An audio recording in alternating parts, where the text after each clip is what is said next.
The bad news is that we have late blight, and it occurs in Idaho on an infrequent basis. Seems like every few years we run into the right kind of weather patterns that favor the disease.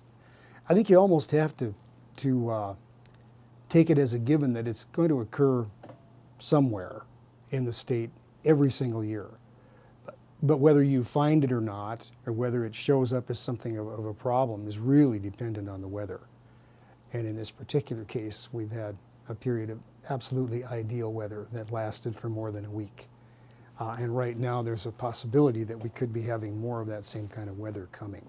So yeah, this is a time to be very concerned about late blight. Something that's fairly alarming about this particular outbreak is the samples that I have had submitted to me for diagnosis for late blight. They've all been actively sporulating, meaning that the disease is definitely in a phase where it will spread readily.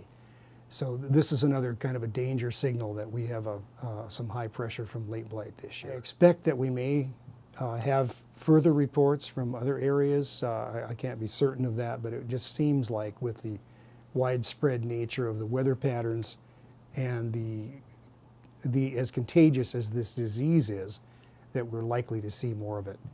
Now the other thing, of course, that will happen is that people will begin to recognize that they have the disease, and we may not even get a report.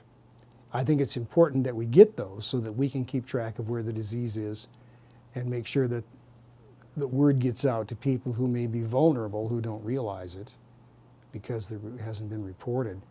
So it's important to us that we get samples so that we can keep track of what the disease is doing.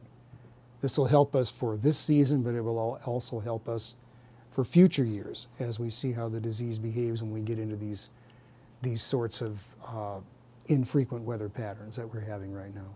You need to get on at least you need to get a spray on immediately if you haven't, and then be on a 7-day schedule until further notice. That would be my recommendation at this point. That is the problem that you have with late blight. When you get foliar infection, you can also get tuber infection.